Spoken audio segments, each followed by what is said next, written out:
effect ng adulting? Yung pagod. Pagod. Number 1 yan, Pagod pagod. is real. Chronic pa. Chronic pagod.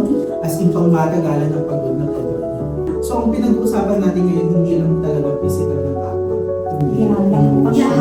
Lahat ng klase ng pagod. At saka, ito kasi yung, hindi ko alam nga, yung pagod na hindi siya kayang alisin